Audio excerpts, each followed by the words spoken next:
Oops, we got to go up a little. Here we go to see if the sound is working. Oh. Yep, it is. 5, 4, 3, 2, 1. I'm John Miglosh for the WDMA, and we're going to be talking about CEO credibility. Nope, CMO credibility today. And we're going to start it off with Andrew Ettinger, who's my friend, and down in Costa Rica, I think, mostly. So let's hear what Andrew's got to say. The biggest problem with being a CMO today is that you have to think about your CEO, and your CEO wants instant gratification. So are you going to invest long-term into a product that if you don't show instant gratification today, and it doesn't even matter if it's profitable business, it's just that they want calls and they want leads. So if you don't show instant gratification today, you're not going to be around in a year to justify your spend in traditional media. But like I've spoken about many times, that all media works better when it's branded, and all mediums make each other work better. Okay, well, that doesn't really, I mean, that was great, but I don't really know what that solution was, except to have multiple media. So let's get over to this, which is an A&A article, and let's see what they have to say. This is from Chuck Capelke, looks like. There was a Charlie Capelli in my 5th grade class. Then he moved to New York. I never could find him again. I never forgot him, but I never could find him on Facebook or anything. Anyway, so if you're out there, Charlie Capelli, let me know. Oh, before I go any further, we're having a meetup today. Okay, and if you didn't see the invitation, I'll try to post it in the show notes. You can always write to me on LinkedIn if you're watching this.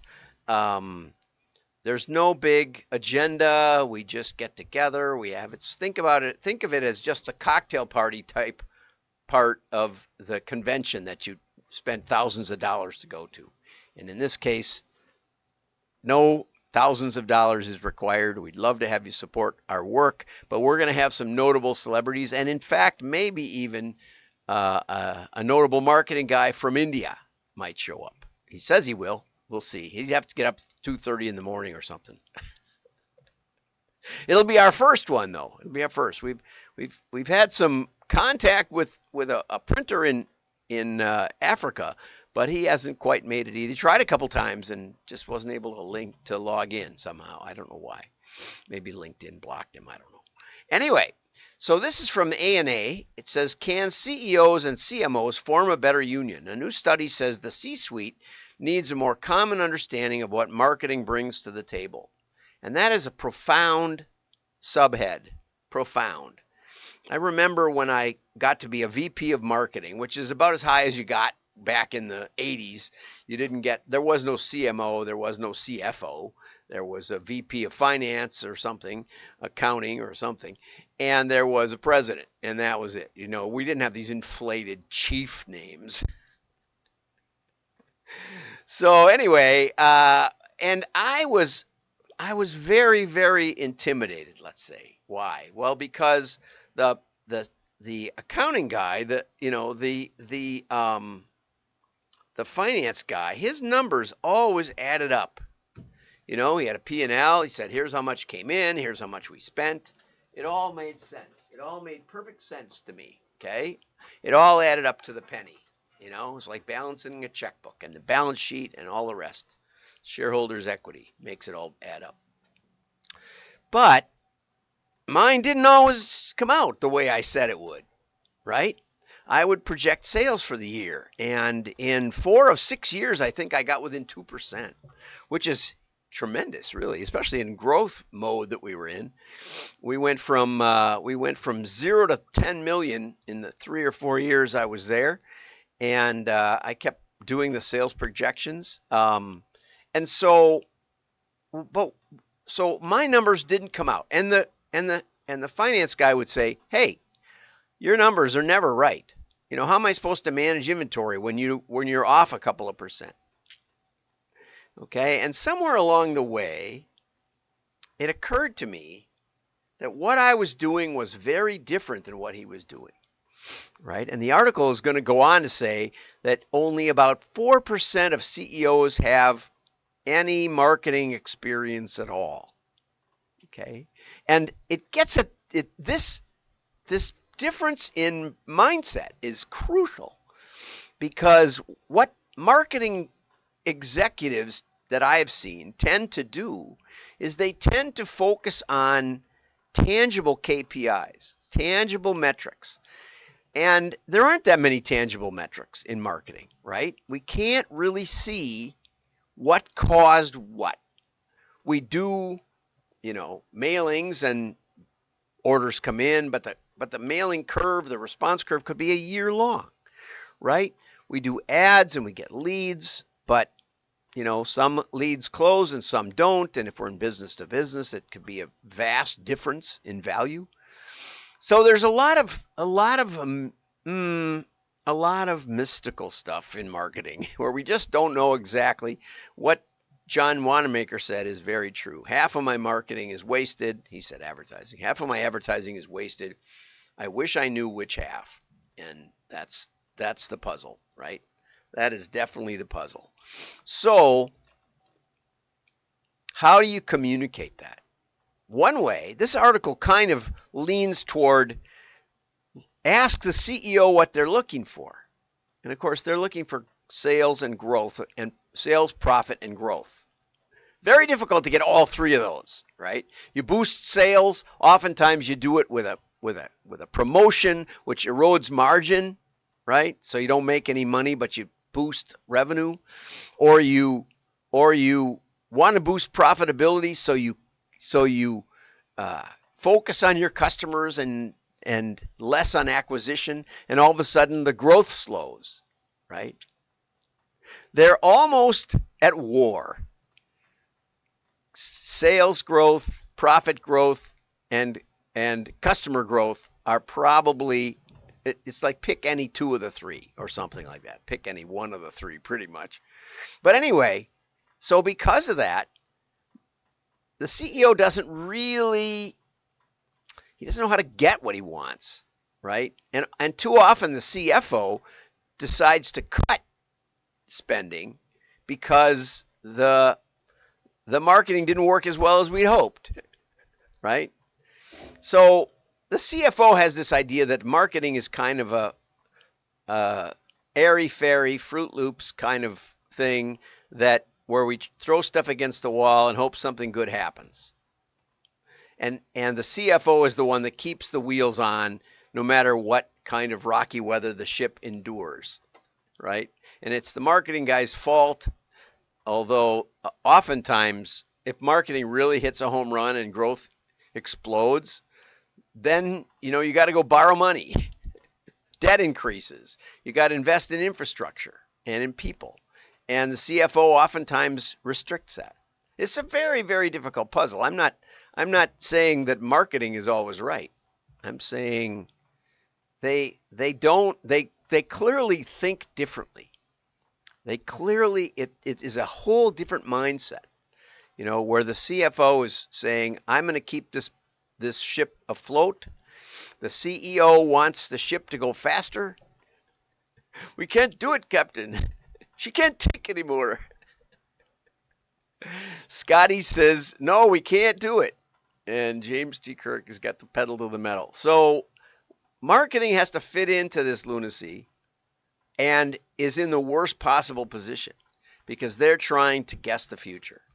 They're trying to use data to tell them where to go next. And all data is historical, okay? And here's some of the problems. So Marissa Jarrett, CMO, Chief Marketing and Sustainability Officer. Why that gets thrown in, I don't know, sustainability. Greenwashing. For 7-Eleven, says, I always align the marketing goals to business goals. Traffic has a direct relationship to sales and profit. And that's probably true. And years ago, I read a really fascinating article about how 7-Eleven allowed their managers to change up the product display, especially at the point of purchase, based on the weather. and that they found that the individual store manager had a pretty good feel for if it was going to be cloudy and rainy, put the umbrellas in the front. If it was going to be sunny, put the sunscreen and sunglasses in the front. And that just giving them the weather report in their daily sales briefing helped them feel like they had some autonomy and some responsibility in the store.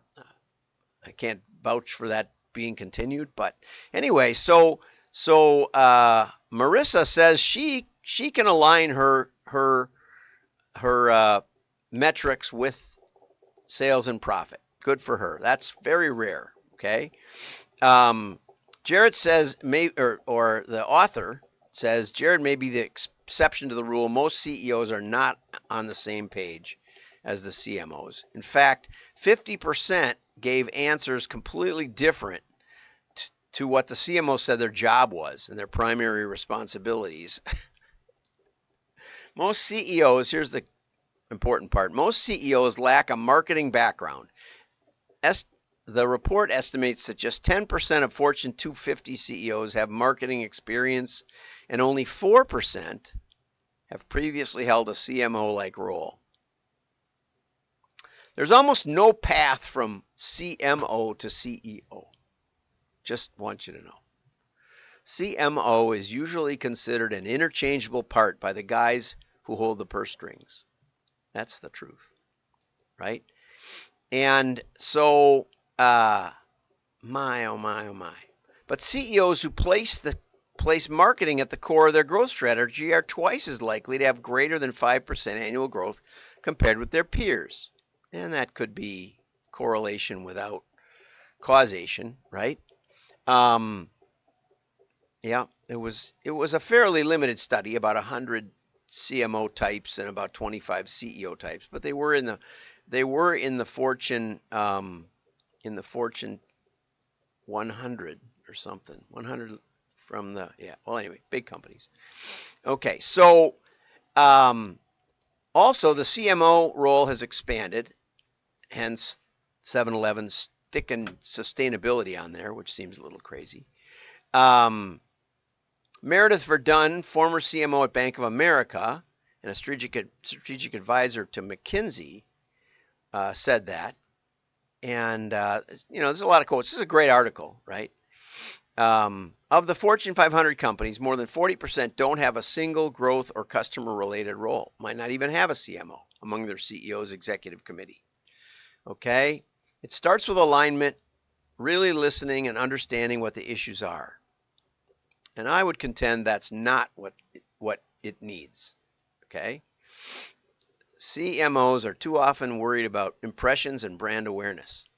Mark Ritson says CMOs are not going away, contrary to the popular press.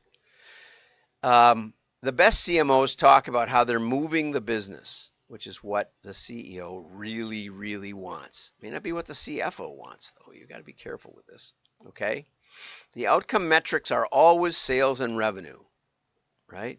Ed C., a partner at McKinsey and co-author of the report, Power of Partnership. Okay?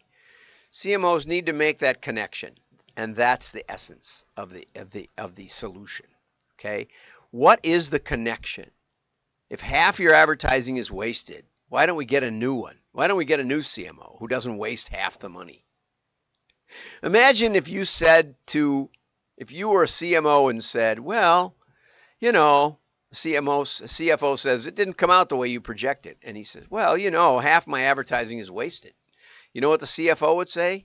Okay, well, let's cut half your budget. We need the money. That's exactly what they're going to think, right? And what they do when times get a little tight, markets get soft, the first thing they want to do is cut the budget. And there's some value to that.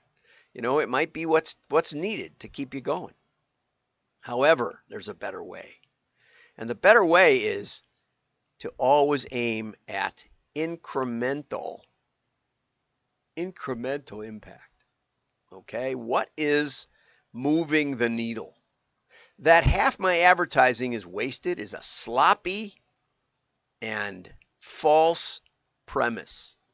You should know what's wasted. And if you've seen my love sack case, you can see where the president, Sean Palmer, I think it is. No, that's the guy I bought a scooter from. Sean Nelson, who is the founder of Lovesac. He says our marketing team is really good at spending money effectively.